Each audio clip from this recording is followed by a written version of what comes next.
Arr, avast ye mateys, 'tis National Talk Like a Pirate Day, and I have a special announcement to make. If you've been keeping your good eye peeled on my social media accounts, you may have noticed some hints about a special book.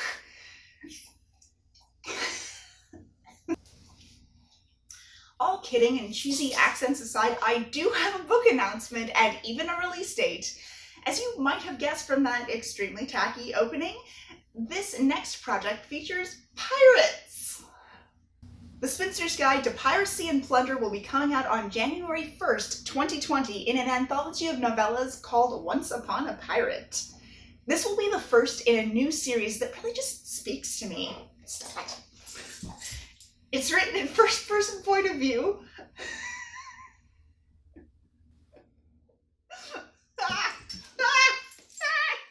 If you've read any of my books, you'll notice a recurring theme of freedom.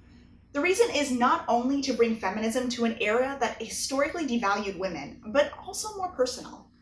In my first marriage, my husband was a master at emotional manipulation and isolation, and there was a time in my life when I didn't consider myself free. Not free to choose my friends, my actions, my leisure activities, and sometimes even my feelings.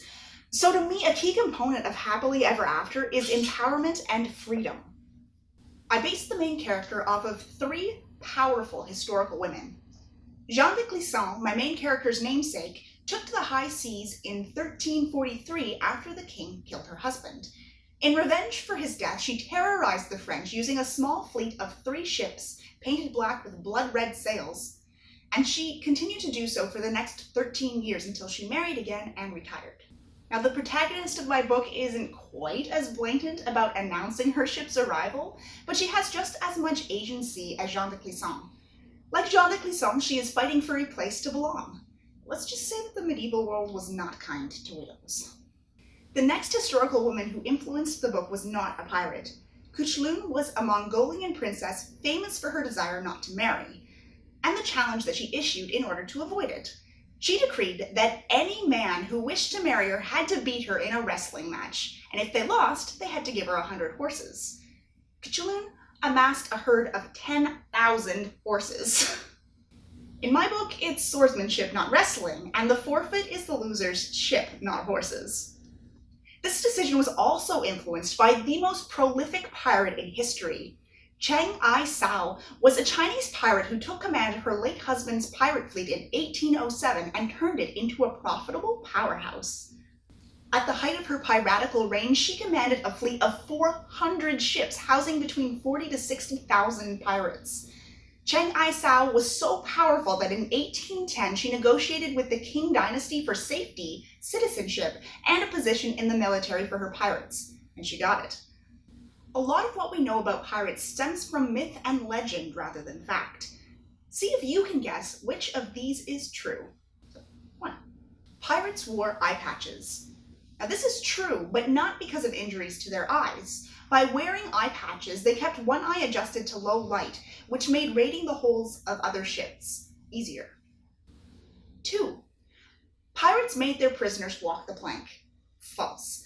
Piracy was a notoriously bloody occupation. Most opposition was killed, not captured.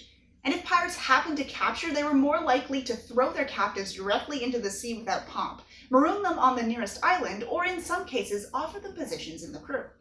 3. Pirates were ruled by tyrannical captains. Surprisingly false. Most pirate ships, particularly in the golden age of piracy, were democracies. The captains were elected by the crew for each mission, and the division of the spoils was carefully laid out in writing. 4. Pirates buried their treasure. False. Except for one notable exception, pirates spent their money. 5. Pirates amassed a fortune, then retired to live in luxury. Isn't that the dream? But it's completely false. As mentioned, piracy was a notoriously bloody profession. If pirates didn't die on the high seas, most were eventually captured, tried, and executed. If you're interested in learning more about pirates, and female pirates in particular, I suggest you read Pirate Women by Laura Suk Duncombe. This book is a great overview organized by region and era, and I particularly liked the way that the author clearly differentiates between what she has learned through myth and legend and what she corroborated with evidence. If you're excited about the Spitzer's Guide to Piracy and Plunder, I know I am, You can look forward to it on January the 1st, 2020, alongside pirate-themed stories from 20 other authors. More details coming soon. Until next time, happy reading. Hello, sir, you are a dog. Hello, my sir dog friend. Can I have this? Can I have this? Can this be mine? I'm a pirate. I can take things. I can take things. He's a better pirate. Hi.